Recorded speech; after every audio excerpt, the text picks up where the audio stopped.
이 감정결 지켜야 할까요? 아니면 늦게 온 위로일까요?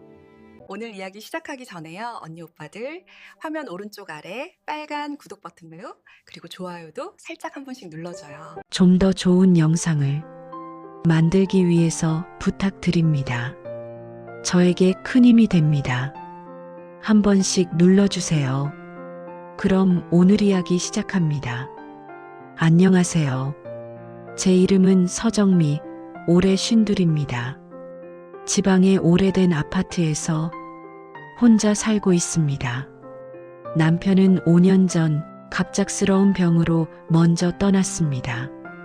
아들은 결혼에 분가했고 딸은 외국에서 일하고 있어 둘 다 바쁜 인생을 살아가고 있습니다. 처음엔 혼자라는 사실이 숨을 막을 듯 낯설었지만 살다 보니 사람은 어떤 외로움에도 익숙해지는 존재인가 봅니다. 아침에 일어나면 창문 커튼을 올리고 식탁 위에 남편과 찍은 가족 사진을 바라보며 작게 인사를 합니다. 잘 잤어? 오늘도 나 잘 살아볼게. 이런 말을 하는 내가 우습게 느껴질 때도 있지만 누구에게도 내 마음을 털어놓을 곳이 없다 보니 사진이 내 하루를 증명해주는 유일한 대상이 되었습니다. 퇴직하고 조용히 살아가는 사람들을 보면 평온하다고들 하죠. 하지만 평온과 허무는 종이 한 장 차이라는 걸 저는 매일 느끼며 삽니다. 집안에 전구 하나 나가도 며칠씩 방치하기도 하고 싱크대 아래서 물이 뚝뚝 새어도 대충 타월로 막아두고는 아들 오면 부탁해야지 하며 넘어가곤 했습니다. 그런데 아들도 딸도 이제 제 곁에 오래 머물지 않습니다. 오늘도 혼자 식탁에 앉아 찬물에 말아놓은 밥 한 숟가락을 뜨는데 문득 누군가의 노크 소리가 들렸습니다. 딩동. 초인종이 울렸습니다. 누구지? 택배를 받을 일도 없는데 조심스럽게 현관문을 열자 반가운 듯 그러나 어딘가 어색한 표정의 남자가 서 있었습니다. 정미야, 아니 재수씨, 잘 지내지?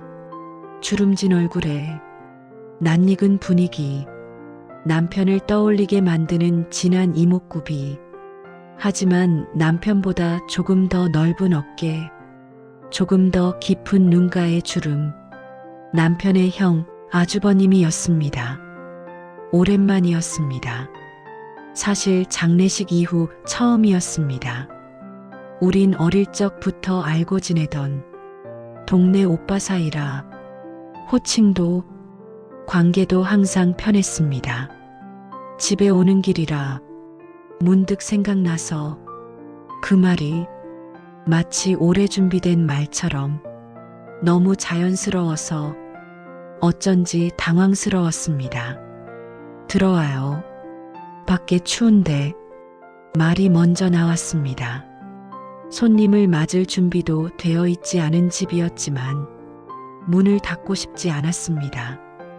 영우 오빠는 거실을 천천히 둘러보며 미소를 지었습니다. 여기 많이 정리했네. 시간이 많으니까요. 자꾸 정리하다 보니 말끝이 흐려졌습니다. 아니, 정리는커녕 버리지 못한 것들이 더 많아졌습니다. 남편의 옷, 남편이 쓰던 운동화, 우리 가족의 시간, 모두 그대로인데 나만 혼자 늙어가고 있다는 사실이 서글프게 스며드는 요즘입니다. 영우 오빠는 싱크대 아래를 슬쩍 보더니 말했습니다. 물 새는 거야? 아침에 보니까 젖어 있더라고. 평소라면 감추고 싶은 부분인데 이상하게 오빠에게는 들키고 싶지 않은 마음도 없었습니다. 그는 턱을 괴고 앉아 있는 나를 향해 문득 부드러운 눈빛으로 말했습니다. 정미 씨, 부탁할 거 있음 언제든 말해. 한순간 나는 숨을 멈추었습니다. 남편이 떠난 뒤 한 번도 들은 적 없는 말. 누군가가 나를 돌아보고 있다는 느낌. 하지만 익숙하지 않은 온기에는 먼저 의심이 생기는 법입니다. 저 괜찮아요. 혼자서도 잘해요. 입으로는 그렇게 말했지만 가슴 안쪽에서는 아주 조용하게 무너져 내리는 소리가 들렸습니다. 영우 오빠는 말없이 고개를 끄덕였고 그러더니 거실 조명을 바라보며 말했습니다. 불이 깜빡깜빡하네. 전구 좀 갈아줄까? 그 말이 왜 그렇게 따뜻하게 들렸을까요?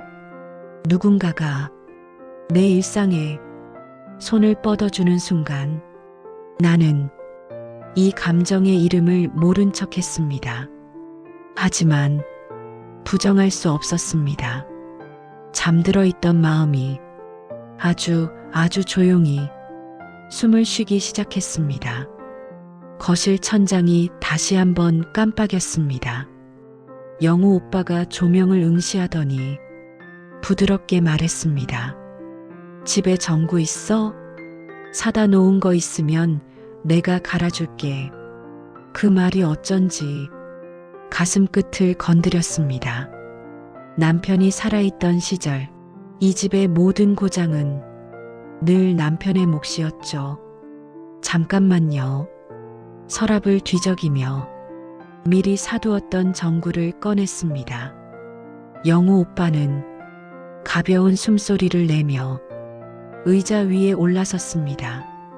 조명을 교체하느라 팔을 들어 올린 모습이 익숙하면서도 낯설었습니다. 남편과 비슷한 뒷모습인데 또 완전히 다른 사람이었죠. 그 순간 새 전구가 꽂히며 거실이 환하게 밝혀졌습니다. 그 빛 속에서 영우 오빠는 뒤돌아보았습니다. 아무 말 없이 그저 미소만 짓고 있었습니다. 저는 그 미소를 똑바로 바라보지 못했습니다. 갑자기 심장이 두근거려서요. 마실 것 좀 줄까? 자연스럽게 입에서 나온 말이지만 왜 이렇게 조심스러운지. 좋지. 그가 의자에서 내려와 식탁에 앉았습니다. 물잔을 건네며 살짝 눈을 마주쳤습니다. 그 짧은 순간이 왜 그렇게 길게 느껴진 걸까요? 영우 오빠는 천천히 물을 한 모금 마신 뒤 식탁 위에 손을 포개고 말했습니다. 정미 씨는 예전부터 항상 혼자 버티려 하더라. 그 말에 나도 모르게 숨이 턱 막혔습니다. 아들 혼자 키우다가 남동생이랑 결혼하고 그 후에도 늘 힘든 얘기는 안 하려고 하고 그는 내가 오래 숨겨왔던 모습들을 하나하나 꺼내놓듯 이야기했습니다. 마음 약한 거 내가 왜 몰라. 말 한 줄이 왜 이렇게 무너뜨리는지 모르겠습니다. 누군가에게 제 내면을 들켜버린 기분. 저는 괜히 웃으며 당황을 숨기려 했습니다. 다들 그렇죠. 살다 보면. 하지만 웃음이 길게 머물지 못했습니다. 갑자기 싱크대 쪽에서 물 떨어지는 소리가 또 들렸습니다. 또 새고 있네. 혼자 중얼거리듯 말하자 영우 오빠는 벌써 자리에서 일어나 싱크대 아래를 확인하고 있었습니다. 아, 이거 나사 헐거졌네. 툭툭 두드리며 말했다. 이런 것도 고칠 줄 알아요? 제가 묻자 그는 멋쩍게 웃었습니다. 예전에 집에서 아버지 일 도와드린 적 있어. 그 말이 왠지 든든하게 들렸습니다.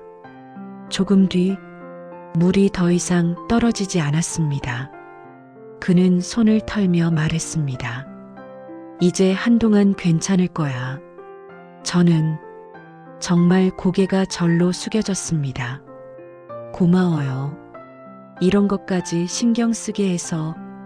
영우 오빠는 그저 조용히 말했습니다. 가족이잖아. 가족. 남편이 떠난 뒤 그 단어는 제게 조금 낯설었습니다. 너무 오래 외롭게 살지 마.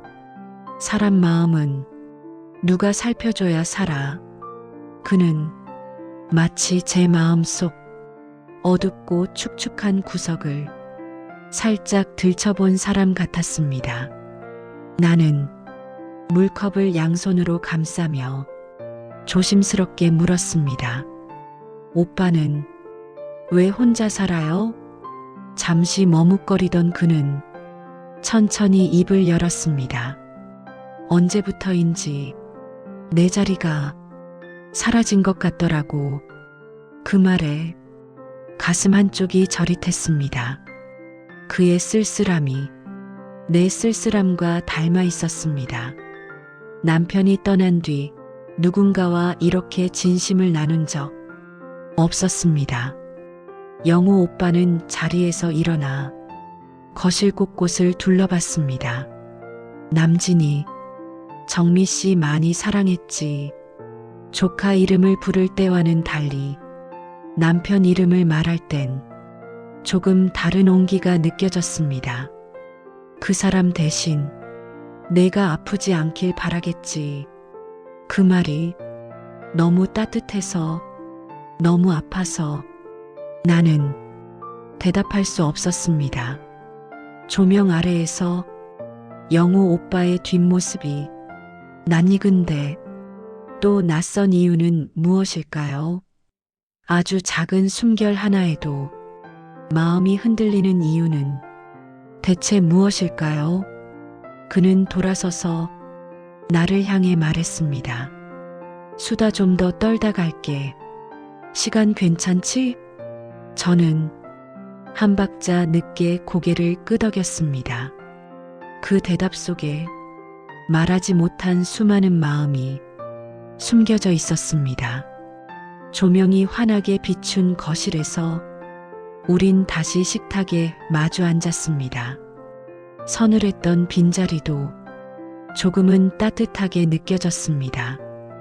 영우 오빠가 식탁 위에 놓인 가족 사진을 가만 바라보다 조심스레 말을 꺼냈습니다. 이 사진 남진이 생전에 제일 좋아했지? 사진 속엔 젊은 우리가 있었습니다. 아이들이 어렸던 시절 스튜디오에서 찍은 가족 사진. 나는 그 사진을 바라보며 얇게 웃었습니다. 그땐 참 시끄럽게 살았죠. 영우 오빠가 손가락으로 사진 프레임 끝을 가볍게 두드렸습니다. 정미 씨, 그 사람 웃는 거 보면 괜히 나까지 기분 좋아졌어. 그 말에 가슴 어딘가가 찌릿했습니다. 잠시 침묵. 그 침묵은 추억을 데워 올리는 시간이었습니다. 남진이 내가 제일 부러워했던 사람이다. 영우 오빠의 목소리는 조금 낮아져 있었습니다. 가정도 있고 좋은 아내도 있고 애들도 다 예쁘고 나는 그 말이 그저 형으로서의 자랑으로 들리지 않았습니다. 그는 사진 속 남편을 조용히 응시했습니다. 솔직하게 말하고 있는 눈빛. 그 사람 정말 좋은 남자였지. 그 말 한 줄에 눈앞이 뿌옇게 흐려졌습니다. 남편을 떠올리는 일은 아직도 쉽지 않았습니다. 나는 눈시울을 살짝 훔치며 웃었습니다. 오빠도 좋은 사람이잖아요. 그 말에 영우 오빠의 눈이 조금 흔들렸습니다. 그래도 나는 항상 뒤였으니까 그 짧은 한 문장이 너무 많은 의미를 담고 있었습니다. 뒤. 언제나 뒤에서 바라보는 사람. 나는 천천히 물었습니다. 오빠는 결혼 생각은 없었어요? 그는 조용히 숨을 들이켰습니다. 누군가를 마음에 품으면서 다른 사람을 선택할 수는 없더라고. 숨을 멈췄습니다. 그가 방금 한 말이 어디를 향한 것인지 너무 잘 알 수 있었기에 손끝이 떨렸습니다. 이 감정이 드러나지 않게 물컵을 꼭 쥐었습니다. 영우 오빠는 내 표정을 살피지 않으려는 듯 시선을 돌리고 말했습니다. 그때는 그냥 그 사람이 웃는 게 제일 좋았어. 사진 속 남편이 활짝 웃고 있었습니다. 나는 그 웃음에 기댄 채 살아왔습니다. 그런데 오늘 알게 된 사실이 있었습니다. 누군가가 그 웃음을 또 다른 눈으로 바라보고 있었다는 것. 조용히 스며든 진실, 그리고 조용히 흔들리는 마음.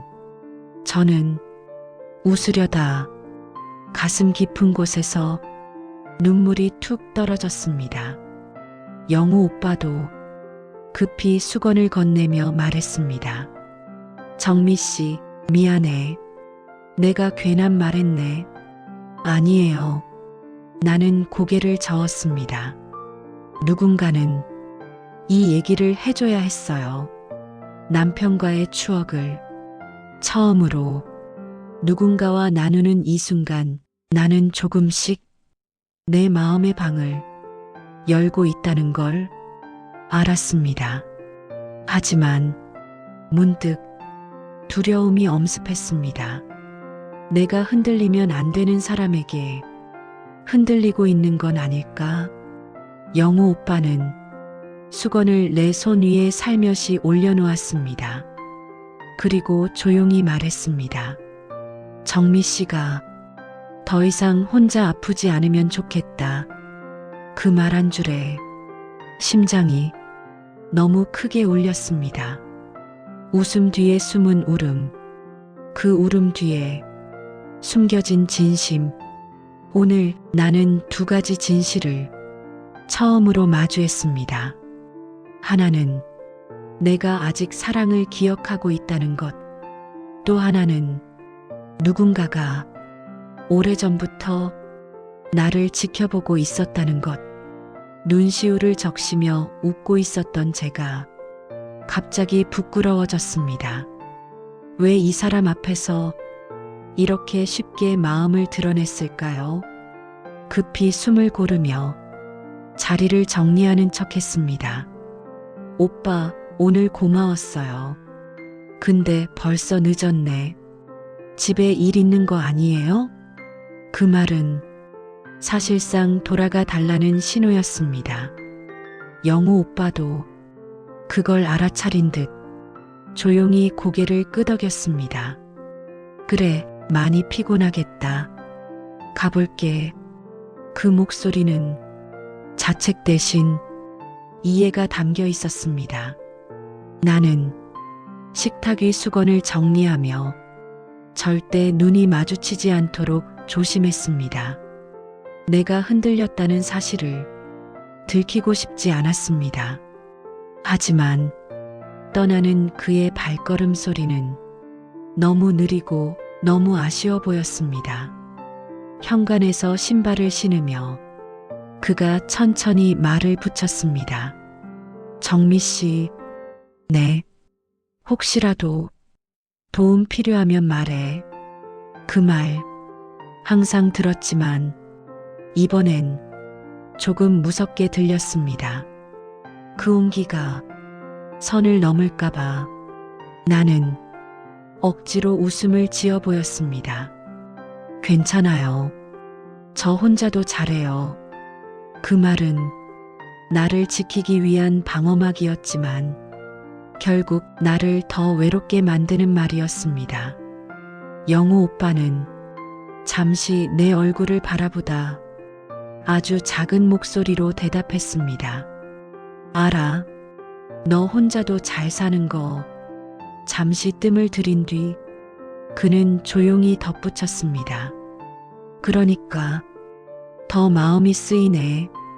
또 한 번 심장이 무너졌습니다. 나는 재빨리 시선을 다른 곳으로 돌렸습니다.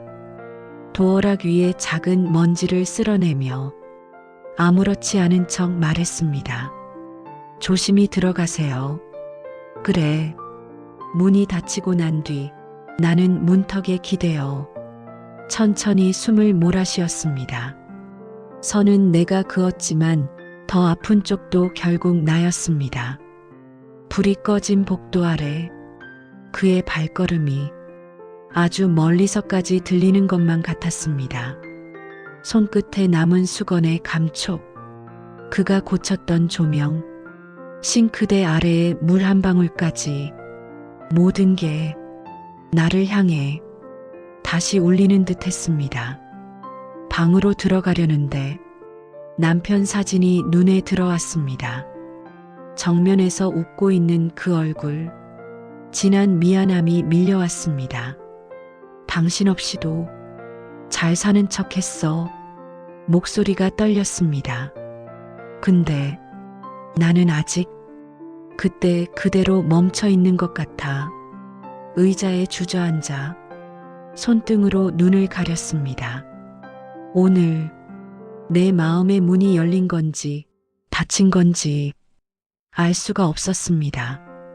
한 가지 확실한 건 그 문을 열어서는 안 된다는 사실을 너무나도 잘 알고 있다는 것. 하지만 더 확실한 건 이미 마음이 들려버렸다는 것. 나는 이 감정을 어디까지 숨길 수 있을까요?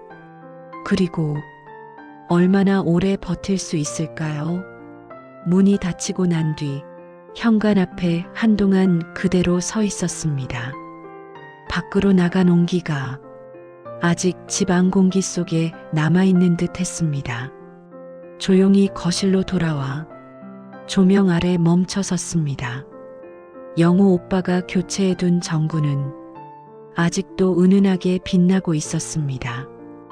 혼자일 때는 그저 기능을 하는 전등이었는데 지금은 누군가의 손길이 닿아 따뜻함이 흐르는 것 같았습니다.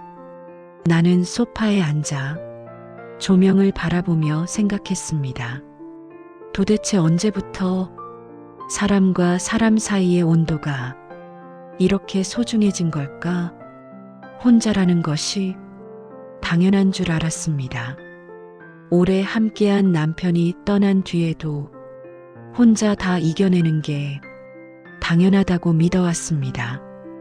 그런데 오늘 아주 작은 배려 하나로 내 마음이 이렇게 달라질 줄 몰랐습니다. 그러다 테이블 위에 놓인 내 휴대폰이 작게 진동했습니다. 손이 스스로 움직였습니다. 화면에는 짧은 메시지 하나. 집 도착했어. 너무 늦게까지 있어서 미안. 단 3줄. 그런데 그 속에는 그 사람이 말하지 못한 마음이 가득 담겨 있는 듯 했습니다. 바로 답을 하지 못했습니다. 조심스럽게 천천히 마음을 고르는 중이었으니까요. 선은 지켜야 한다. 그 생각은 아직도 분명했습니다. 하지만 선 너머에 있는 마음을 부정하지는 못했습니다. 나는 하지만 아주 조심스럽게 한 글자씩 타이핑했습니다. 괜찮아요. 오늘 고마웠어요. 보내기 버튼을 누르는 순간 설렘인지 두려움인지 구분할 수 없는 떨림이 손끝에 남아 있었습니다. 휴대폰을 내려놓고 조용히 숨을 토했습니다. 남편 사진을 향해 괜히 인사를 건넸습니다. 당신이라면 뭐라고 했을까? 대답은 없지만 왠지 남편의 미소가 오늘만큼은 부드럽게 느껴졌습니다. 밤은 깊어가고 창밖에는 그저 바람 소리만 흔들리고 있었지만 내일은 조금 다를지도 모르겠습니다. 혼자였던 마음에 작은 틈이 생겼습니다. 빛이 아주 미세하게 스며들 수 있을 만큼의 틈.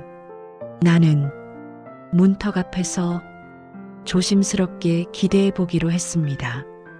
내일 그 전구 아래에서 다시 마주하게 된다면 그때 나는 어떤 얼굴로 그 사람을 맞이하게 될까요?